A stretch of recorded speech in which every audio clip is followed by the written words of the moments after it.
Angel guide एक संस्था है, उनकी डॉक्टर शेफाली शर्मा, ज्योतिष के क्षेत्र में डॉक्टर मैडम का बहुत अच्छा योगदान है। एंजिल गाइड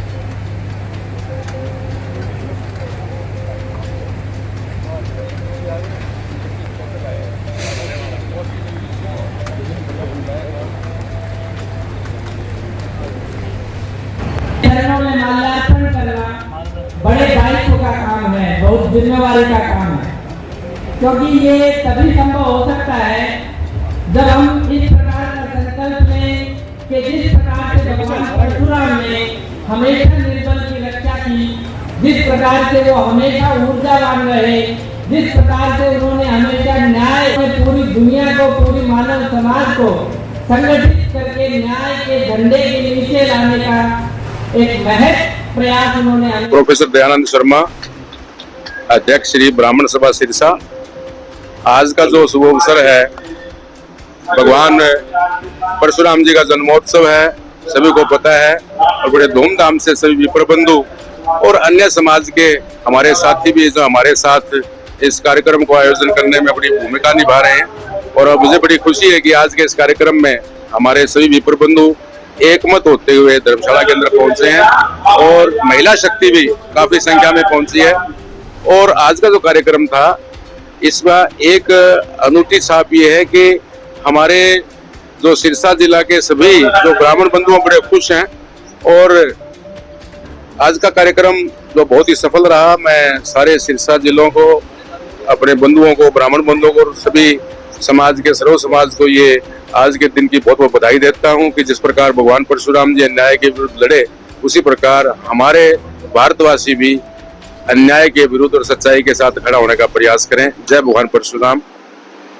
अक्षय तृतीया पे भगवान परशुराम के जन्मोत्सव पर सभी शहरवासियों को, प्रदेशवासियों को बहुत बहुत बधाई देता हूं।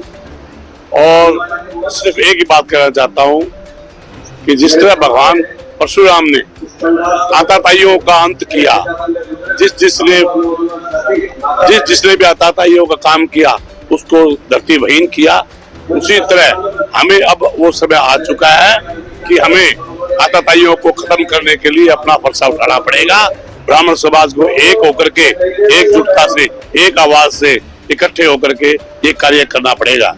मैं फिर आप सभी का यहाँ पहुँचने पे, यहाँ जो लोग आए हैं, हमारे मित्र बंधु, अन्य समाज के भी लोग जो आए हैं, उनका सभी का मैं धन्यवाद करता हूँ, आभार प्रकट करता हूँ और आशा करता हूँ कि इसी तरह समाज एकजुटता के आगे रहे। धन्यवाद। जय भगवान। को प्रणाम करते हुए छोटे को शुभाशीष देता हूँ और मैं आगे के लिए भी यही आशा करता हूँ कि भगवान परशुराम जन्मोत्सव साल में एक बार आता है। जिस तरीके से आज एकजुटता दिखाई है, कृपा करके इसी तरीके से एकजुटता दिखाते रहें, हमारे साथ रहें। हम एक होंगे तो अनेक होंगे। जय भगवान। भगवान परशुराम जी के जन्मोत्सव की हार्दिक बधाई हो। सभी ब्राह्मण बंधुओं को मेरा नमस्कार। जैसा कि सभी को पता है कि हम इकट्ठे होते हैं साल में एक दिन। बुरा मत मानना, मैं बहुत बात जो कहने जा रहा हूँ वो बहुत दम रखने वाली है। सारा चक्कर जो फेरी का है, फेसबुक पे चलती है, ओर पे चलती है, फेरी का मेरा नाम है। उस फेरी को छोड़ोगे उस दिन अपने आप नाम हो जाएगा। मैं फेरी को छोड़ के चला, रक्षा फेरी को छोड़ के चले, प्रदर्शन हजारों हैं। फेरी को जिस दिन छोड़ दोगे अपने आप नाम हो जाएगा। ये फेसबुक, सोशल मीडिया, यूट्यूब जो चल रही है ना, ये अपने जो शिक्षा देता है उससे ज्यादा लगती है अपने को भी शिक्षा दे रही है। यूट्यूब, फेसबुक, सोशल मीडिया नहीं दे रही, शिक्षा वही देती है जो शिक्षा देता है। तो मेरा आपसे निवेदन है, मैं जो बात कहना चाह रहा था कि एक ही बात है कि अपनी जो फेल की आदत है वो छोड़ दो कि ये मैंने किया, ये किसने किया, समाज ने किया, समाज के लिए किया, समाज के लिए करते रहेंगे। इस धारणा को सम्मिलित होकर अपने आप में छात्र बने। वो क्या बता रहा हूँ कि वो हमारे से 100 गुण आगे है। हम उत्तर क्षेत्र के लोग पूरे भारत के ऊपर जितने आक्रांताओं ने आक्रमण किया, हमने अपने सीने पे लिया, हमारे पूर्वज यहाँ बलिदानी हो गए।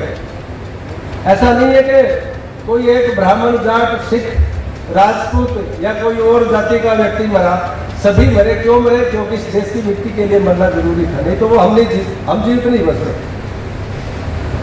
मैं निवेदन इतना मात्र करना चाहता हूं कि जो समाज का अग्रिम होता है उसको मरना ही होता है, वो जीने के लिए होता ही नहीं। त्याग जब भी जिसके हिस्से आया, वो बड़े के हिस्से आया, वो चाहे परिवार की व्यवस्था है, वो चाहे समाज की व्यवस्था है, वो चाहे देश राष्ट्र की व्यवस्था है। निजाजी गलत कह रहा हूं क्या? भगवान भी जब किसी को दोष देता है तो वो कहता है तेरा ये मूर्ख है, इसको समझा लेना, नहीं तो ठीक है उसमें मैं दोष लगा दूंगा। तो ये पीड़ा जो झलक रही है, इस पीड़ा को माइक से बोलने की मुझे लगता है कोई ज्यादा बड़ी आवश्यकता नहीं है, आत्म मंथन की आवश्यकता है। हम कौन थे, क्या हो गए, कहां से चले थे और कहां जा रहे हैं, इस बात पे जोर दिया जाना चाहिए। ये जो ब्राह्मण समाज है, ये सिरमौर समाज है सबका। पंडित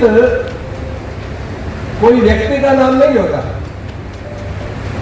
एक उपाधि होती है, और उपाधि इतनी सस्ती नहीं होती, बहुत महंगी होती है। सिर के सिर देने पड़ते हैं, सर जाके उपाधियां मिलती है। और ये किसी व्यक्ति विशेष को नहीं दिया, एक समाज ने अपने ही भाई को दिया जिसको सबसे आगे बढ़ाया। अब वो जो आगे बैठा है उसको बड़ा चिंतन और मंथन करके आगे बढ़ना पड़ेगा। मेरे जैसा बेवकूफ इस समाज में पैदा हो गया और वो अपनी बुद्धि और विवेक से व्याख्या करने लग गया, तो बड़े बड़े को चिंतन करना पड़ेगा कि ये इसका दृष्टि भ्रम ही नहीं है, इसका बुद्धि भ्रम भी, इसकी बुद्धि और विवेक कहा जा रही है, इसको रोक के सही रास्ते पे लाना पड़ेगा। मैं भगवान परशुराम जी के घोष लगाऊंगा सबसे। भगवान परशुराम की, भगवान परशुराम की, भगवान परशुराम की। मंच पर विराजमान आज की अध्यक्षता कर रहे भाई हीरालाल जी, सभा के प्रधान श्री दयानंद जी, मैं दयानंद जी से भी अनुरोध करूंगा कि वो मंच पर आए।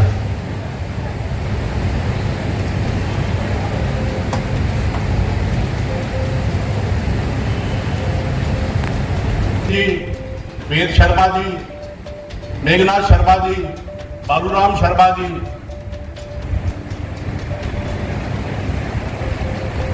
ब्राह्मण सभा के आस्था रखने वाले बंधुओं, सर्वप्रथम तो मैं भगवान परशुराम के जन्म दिवस पर आप सभी को दिल की गहराइयों से बधाई देता हूं।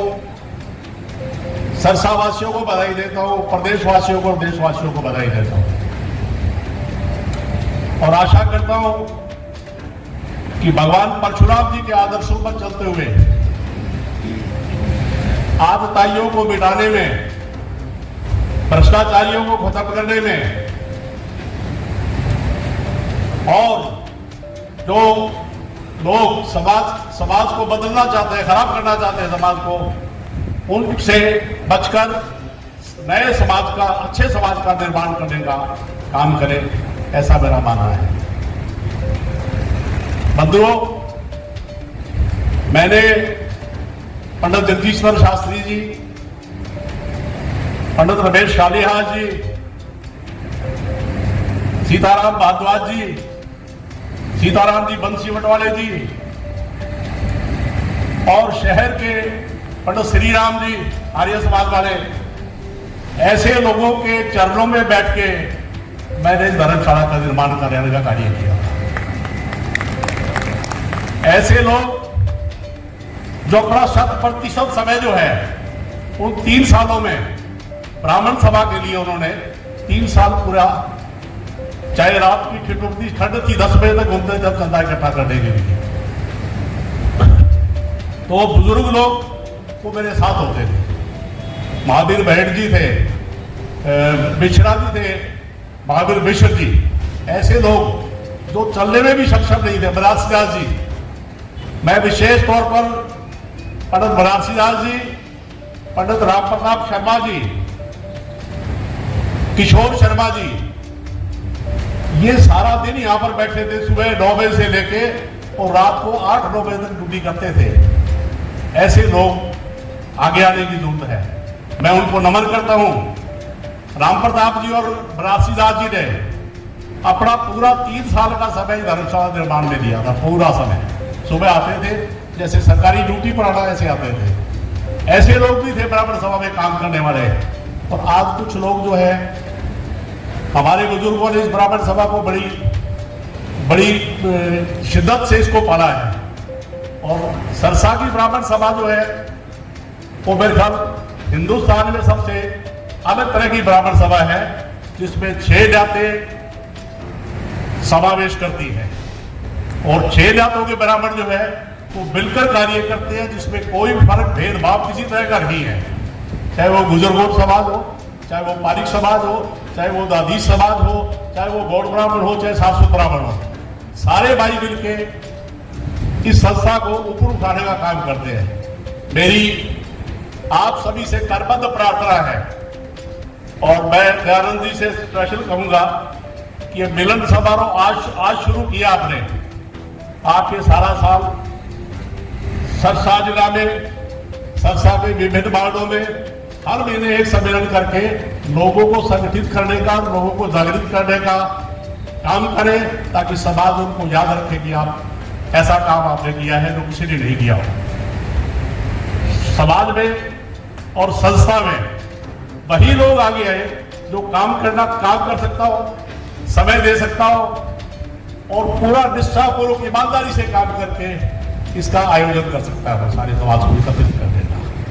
मैं पुनः ब्राह्मण बंधुओं से और जो भाई अलग से संस्थाएं बने बैठे हैं उनसे भी अनुरोध करूंगा कि अगली अक्षय तृतीया पर हम भी प्रयास करेंगे, सभी मिलकर प्रयास करेंगे इसी प्रांगण में हो और सभी पक्ष इस प्रांगण में विद्यमान हो। ऐसा समय देखा है मैंने, सारे मंच पर शहर के प्रतिष्ठित ब्राह्मण समाज के लोग जो थे, कोई भेदभाव नहीं था, सारे के सारे मंच पर विराजमान थे। एक भी ब्राह्मण समाज का व्यक्ति उस 3 साल के टेन्योर में किसी ने कोई नाराजगी नहीं दिखाई और भरपूर समर्थन दिया। ये संस्था राधेश्याम शर्मा नहीं बना सकता था, लेकिन उन लोगों के सहयोग से, उनके मार्गदर्शन से ही ये सारा संभव हो सका। और डॉक्टर अजय सिंह चौटाला और ओम प्रकाश चौटाला की विशेष कृपा रही है। ब्राह्मण सभा के लोग हम जगदीश चंद्र शास्त्री जी के नेतृत्व में चौटाला साहब से मिले कि हमें ब्राह्मण समाज के लिए धर्मशाला की जगह चाहिए। उन्होंने वहीं बैठे अमित झा होते थे डिप्टी कमिश्नर, उसको बोला कि पंडित जी जहाँ कहते हैं वहां जगह दे दे इसको। तो वो सक पका गया, वो कहता ब्राह्मण है, ब्राह्मणों की धर्मशाला देनी है, कभी तू जल्दबाजी में दे दे, तेरी बात उल्टी ना पड़ जाए। दोबारा फिर हम ब्राह्मण समाज के लोग कोठी पर जाके चौटाला उनसे मिले, तो फिर उसको कहा अरे तेरे को बोला था ना जगह ले दे, अगर नहीं है तो खरीद के लेके दे दे इसको जगह। इतनी बात उन्होंने कही। और जब ये चर्चा अजय सिंह चौटाला के पास आई, कहता कहा जगह बताओ, मैं तो पत्थर रख देता हूं। मैं कोई पेपर नहीं, कोई एप्लीकेशन नहीं, कोई दरखास्त नहीं, कोई लेना नहीं, कोई देना नहीं, जगह पर आके यहाँ उद्घाटन कर दिया, पत्थर रख दिया, हमने धर्मशाला का निर्माण करा दिया।